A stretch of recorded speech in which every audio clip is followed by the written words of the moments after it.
This is lecture 3 in mathematical methods and management. We had a long gap because of all the holidays at CUNY in the last 2 weeks. So we are back. And I'm going to go through a large part of the fundamental chapter 3, Introduction to Linear Programming. The first part, and maybe the most important part, I covered in the first lecture, but I'm going to review it quickly and then move on to working at another example. And I'm going to take advantage of the fact that there is a software program called Maple, which some of you might have seen if you took Math 155 if you took Calc 1, Math 175, and then the lab, Math 155. In any case, Maple's available for free from CUNY. It's not required yet, but for us, but it is allows us to see graphically what's going on in some linear programming problems. So linear programming is planning. You have a certain number of things you want to do and resources with which to do them, but your resources are limited. And you have to choose how much to use each resource among various competing activity in the best possible way. And the best possible way is to optimize something. It might be, for example, that what you are trying to optimize, what we can call the objective function, is profit. So you want to maximize that. It might be that the objective function is cost, and you want to minimize that. It might be that the objective function is, in the example I'm going to do shortly, harm that can be done to a patient undergoing X-ray radiation therapy for cancer. You want to minimize the harm. So maximizing or minimizing an objective function subject to some constraints, which are usually inequalities, is what one does in linear programming. So the first example, which I will run through extremely quickly because this is really review, is we have a company, the Winddoor Glass Company, that produces windows and glass doors. And the resources you can use to produce these objects are 3 manufacturing plants, and they make different things. Plant 1 makes aluminum frames and hardware. Plant 2 makes wood frames. Plant 3 makes glass and assembles the products. So the company is introducing 2 new products, a glass door and a double hung window. And subject to the constraints,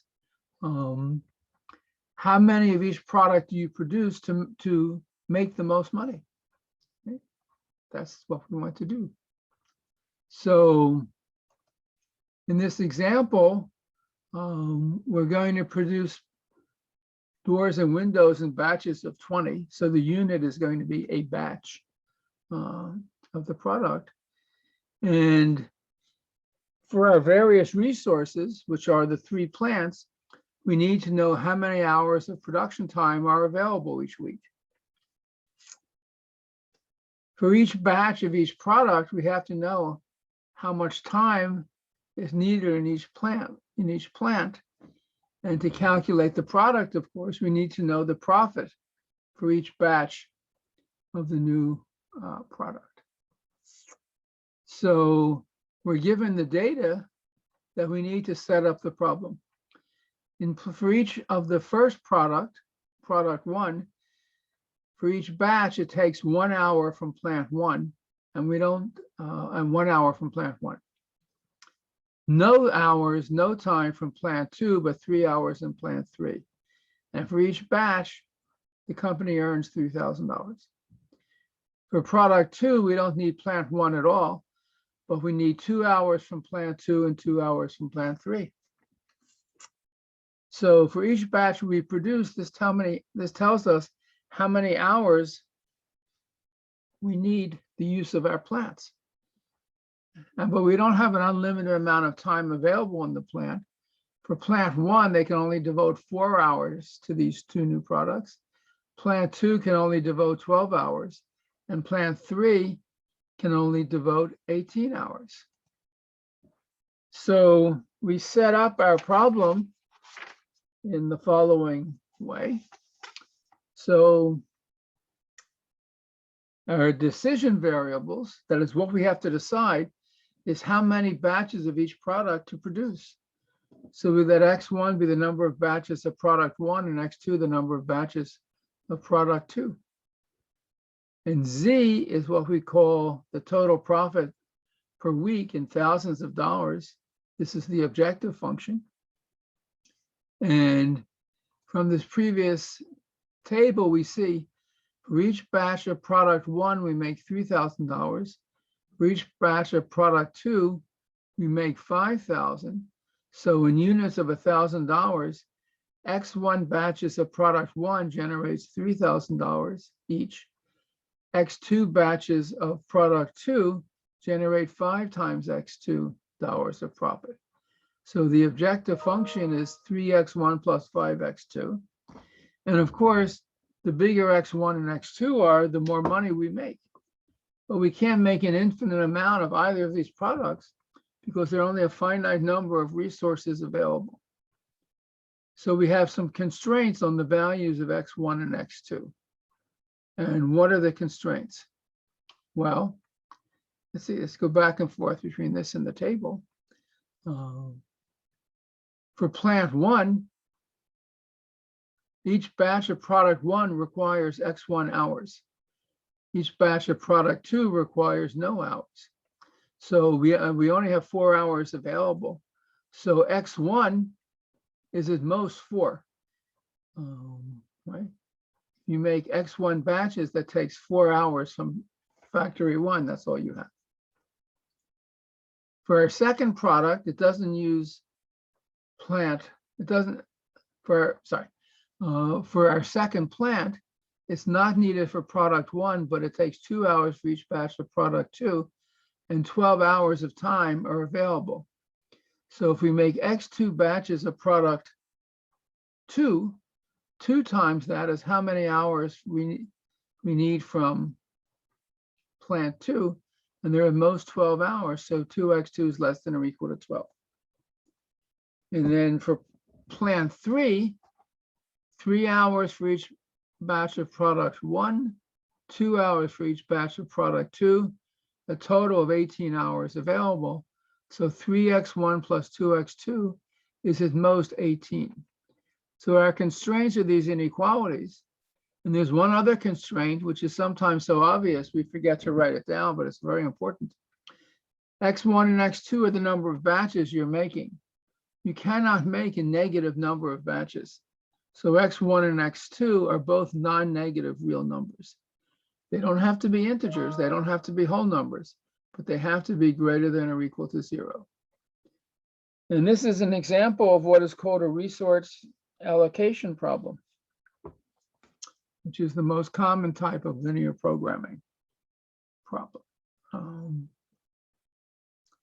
Now we can solve this problem graphically.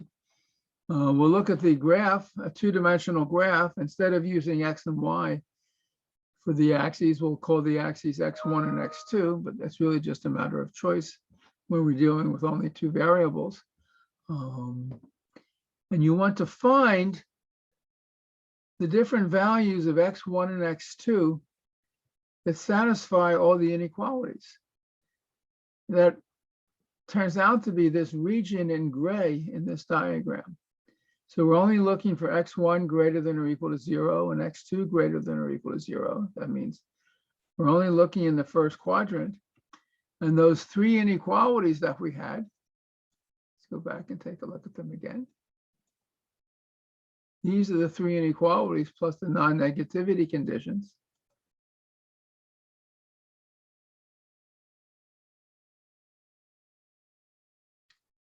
It's this region. So any point in this region has coordinates x1 and x2, and that is a feasible solution. if you choose any point in this region, the values of x1 and x2 satisfy all the inequalities, and we could produce that many batches of product 1 and product 2. But what we want is to maximize our profit. And the profit is given by this linear function, which we call z. This is z, 3x1 plus 5x2. So for every point in the feasible region, we want to calculate the value of z. Now, for any fixed number, for example, suppose you take z equal 20. What points in the feasible region give you a profit of 20, which means $20,000? So this is the equation of a line in the plane. This is the line for z equal 20. Every point on this line is a feasible solution. You can produce that many batches of products 1 and 2, and the profit will be 20. For a profit of $10,000 for z equal 10, it would be the points on this line.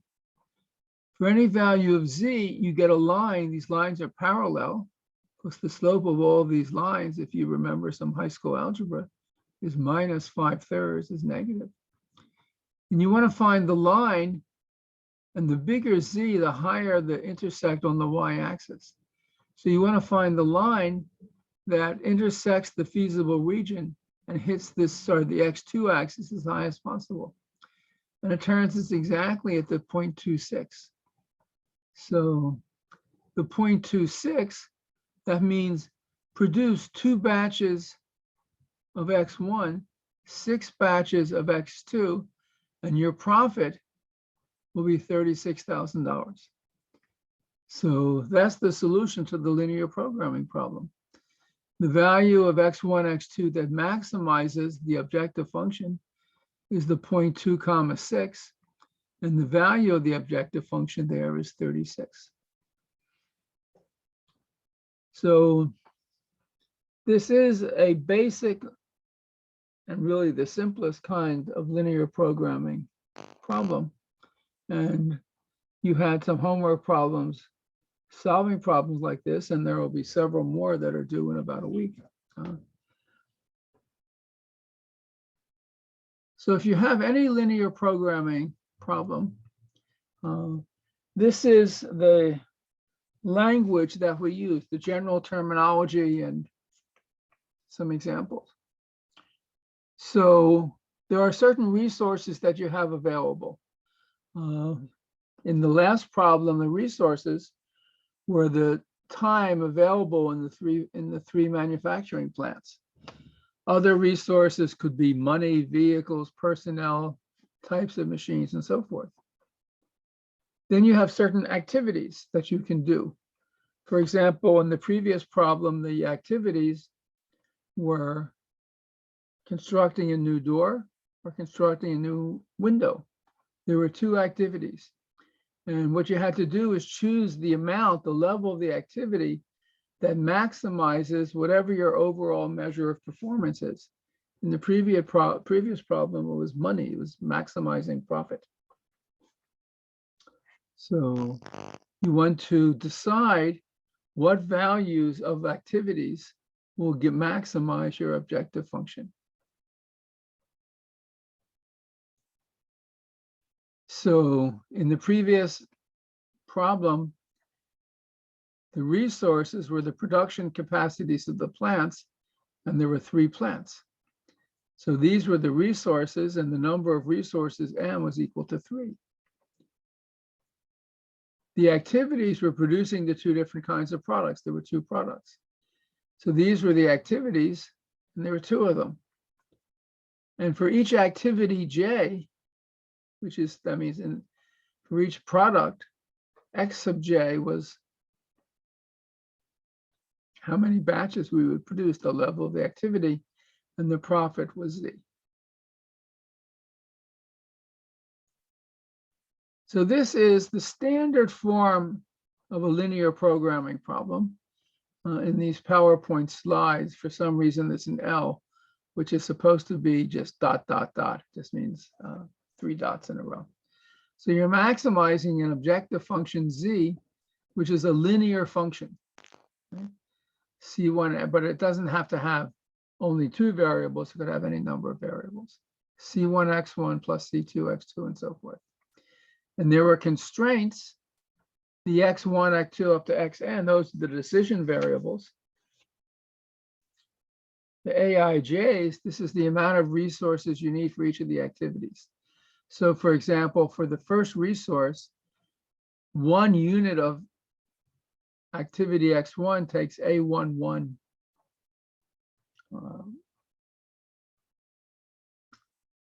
units of resource 1. X2 requires A12 and so forth.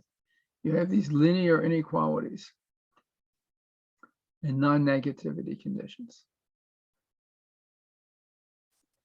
So this is like the standard form, but there are many variations that are possible.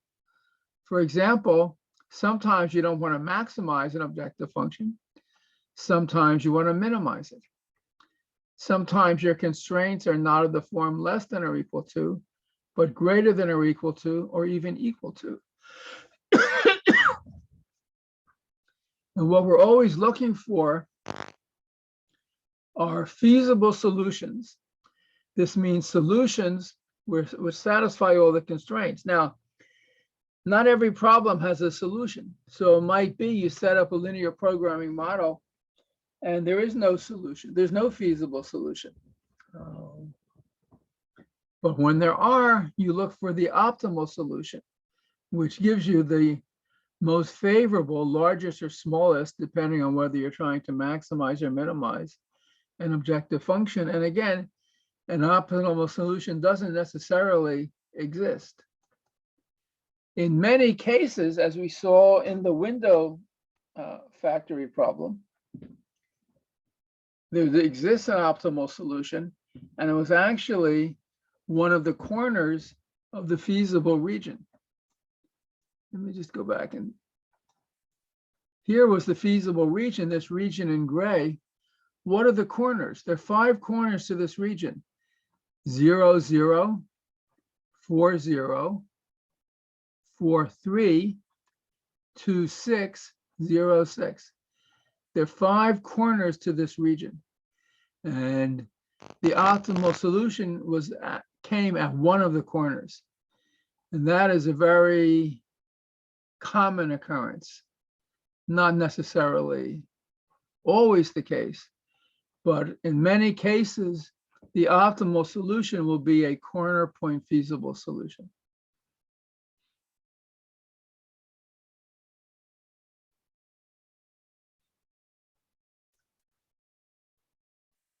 In fact, we'll prove, this is part of what is called the simplex method, that the optimal solution is always a corner point feasible solution.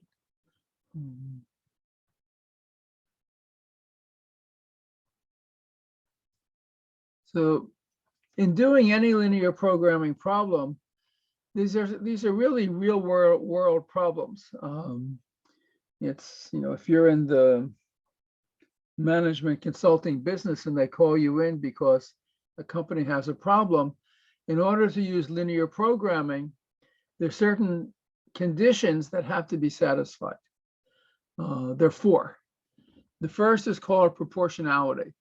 So when you're setting up your linear programming model, the contribution of each activity to the value of the objective function is proportional to the level of the activity. That means a constant times x. So let's go back and look at the model problem that we've had.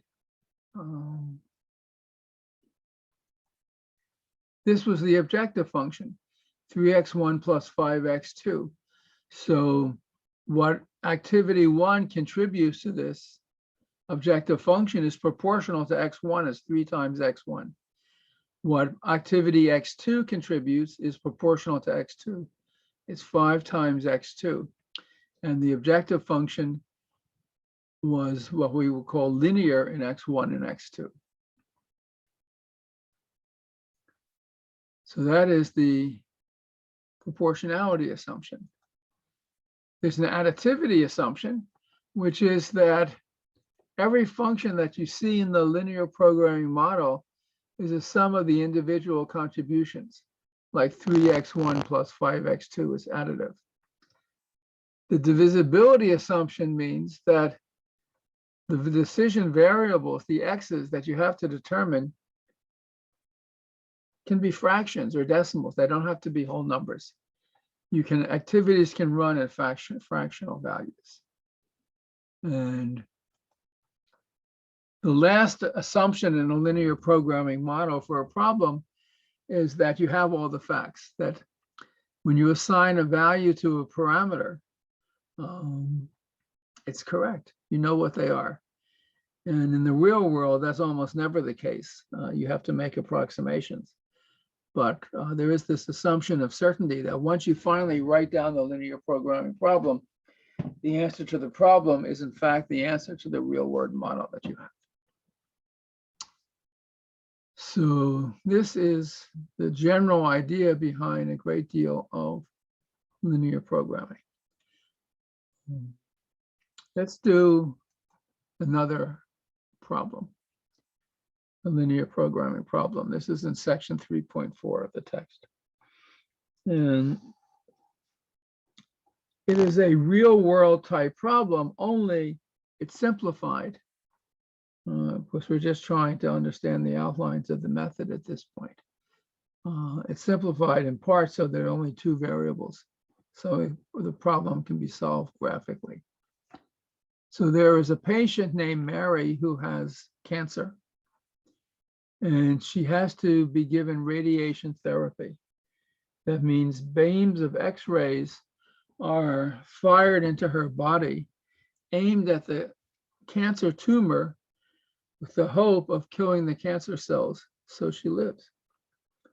The problem is, when the X-ray beam goes into the body, it hits everything in its path. It doesn't just like magically jump through to the tumor. It hits other organs, it hits bone and so forth, and it does damage to everything it hits. You want it to do damage to the tumor, but you don't want it to do damage to the bones and the healthy organs of the body. So you need to figure out how best to use your X-ray beams. And typically when the patient is on the table, the doctors have a lot of X-ray beams that they can use at the same time, shooting into the body from different directions. In this example, they're just two X-ray beams. And the problem is to choose the best combination of beams. That is, the dose of X-rays is measured in what is called kilorads. Rad is like for radiation, kilorads. So how many kilorads from each beam do you aim at the tumor so that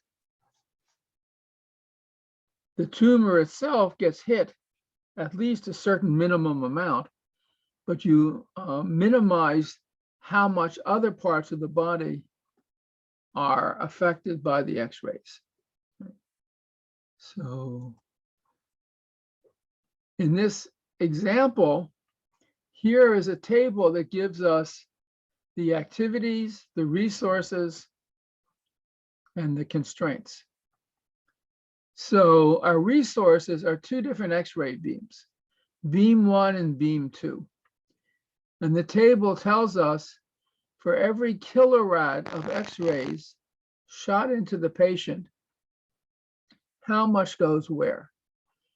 So the healthy anatomy, the part you don't want to hit from the body, will get 0.4 kilorads from beam 1 and 0.5 kilorads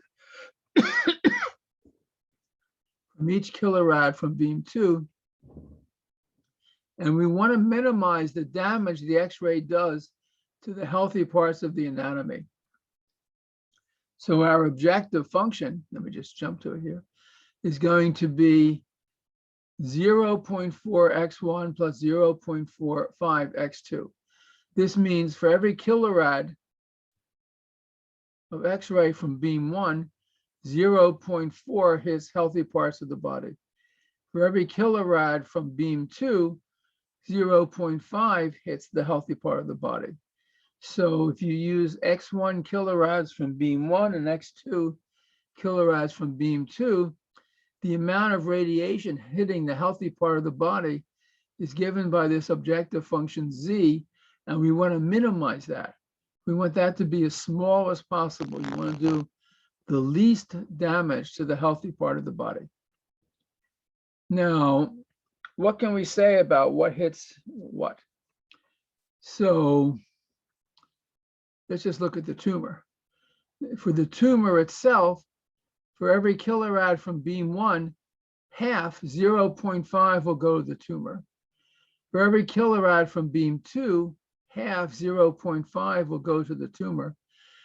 And we want the tumor to get exactly 6 kilorads of radiation.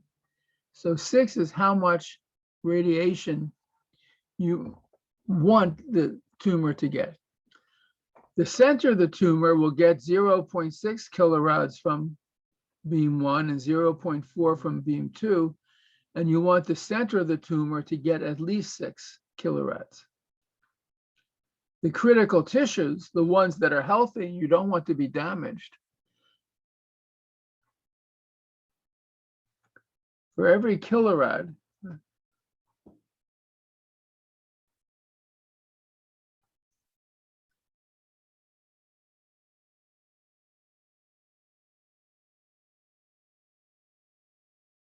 yeah, this is just a mistake here in the text. This should be 0.1, not 2.1. For every kilorad from beam 2, 0.1 hits the healthy tissues. Every kilorad from beam 1, 0.3 hits the healthy tissues. And you don't want that to be more than 2.7 kilorads. So the constraints that come from the table are the following. You want to minimize this, and subject to the constraints, this is an upper bound for how much radiation hits the healthy tissues. This is how much radiation exactly has to hit the tumor. This is how much radiation will hit the center of the tumor. And the beams don't go backwards. The amount of radiation is greater than or equal to 0. So this is the linear programming problem. And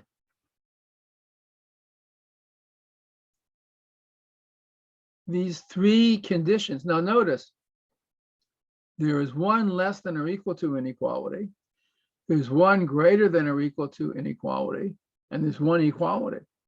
So these constraints are different from what we saw in the previous problem. And the objective function we want to minimize, not maximize. So here is a picture of the feasible reason. Now this is a little bit tricky because we had 3 inequalities. One was less than or equal to. That meant everything under something.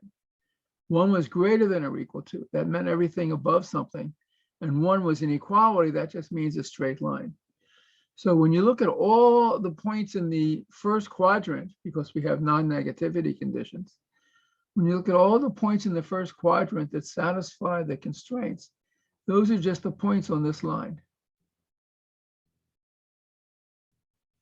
And the question is, in this line segment, where do you get the minimum value of the objective function?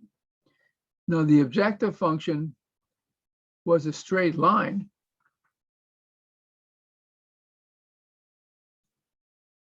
This was it. So for each possible value of z, this is a line in the plane. And it turns out you get the minimum value when you go through this point right here, 7.5 and 4.5. So to satisfy all the constraints and minimize the damage done to the patient while making sure she gets exactly the right amount of radiation on her tumor, you need 7.5 kilorads from beam 1 and 4.5 kilorads from beam 2. Okay. That's the example. Okay, now I want to actually go through this picture in a little more detail, and I'm going to use Maple. So for that, I need to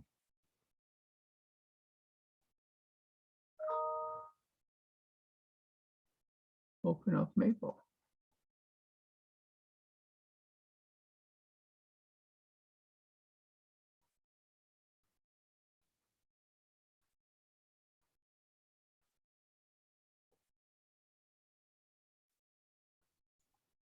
So let me do it in 2 steps. First, I will stop the share, and then I will go to share screen again.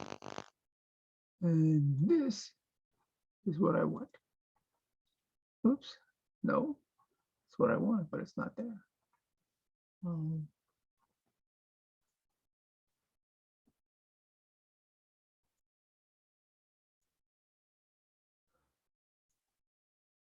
This is what I want. So hopefully what you are seeing on the screen is this. So this is what is called a Maple worksheet. Maple is a computer algebra program that many of us use when we teach Math 155 and 156, but so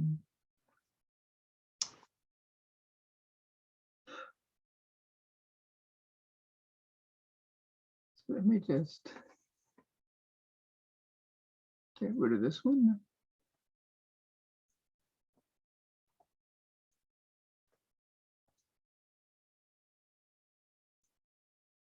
Okay.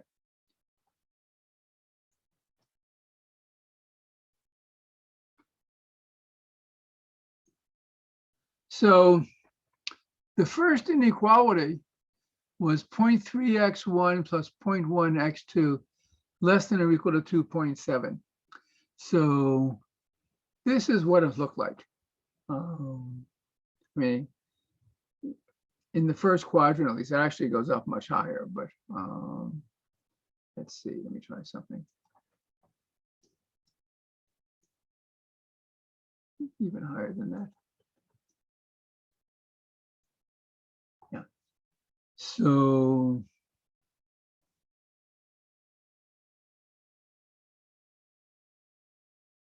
in the first quadrant drawn to scale, these are all the points that satisfy this one constraint. That was the less than or equal to constraint. The greater than or equal to constraint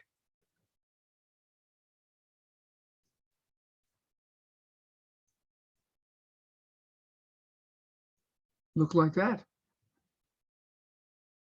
It was everything above that line.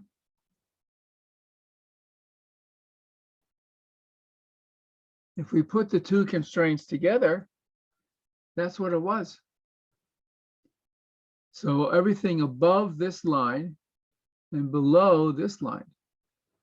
But then we also had the fourth constraint, which was an equality, 0.5x1 plus 0.5x2 equals 6. When we add that, that's just going to be a line that cuts through this region.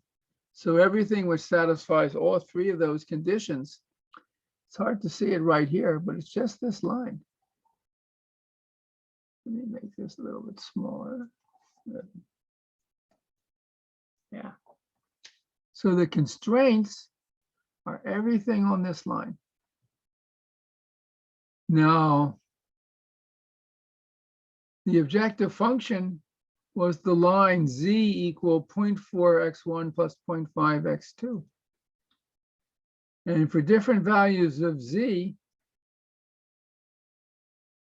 these are the family of straight lines that you get. They're parallel. And if you put the objective function, you draw it on top of the feasible region. So for various values of the objective function, these are the blue lines. The feasible region is just this line right here. And you want the line that goes through that the z line that crosses this and hits the x2 axis at the smallest possible value. And that's what we found. That's what we found geometrically. You can also, but we also know that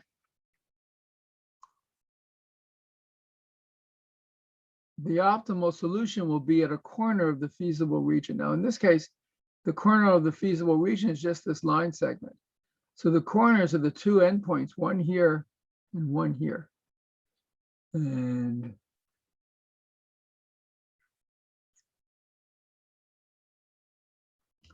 what are the coordinates of those points? It's the intersection of these two lines. So for one of the lines, the intersection is at 7.5 and 4.5. For the other line, the intersection is at 6,6. This is just a round off error in the computer. And the two different values of the objective function, z, at 7.5, 4.5, the value is 5.25. At 6,6, the value is 5.4. The smaller of those two values is 5.25. So you minimize the harmful radiation by 7.5 kilorad from beam 1 and 4.5 kilorad from beam 2. But this is just an example of how with Maplewood, you can get a very good, with Maple, you can get a very good picture of what is going on. Okay, so that is what I wanted to discuss in this lecture. And I'm going to assign some homework problems. And in the next lecture, I'll actually do some of them with and without Maple. But if you know some Maple, it makes things much easier to grasp. Okay, that is it for this.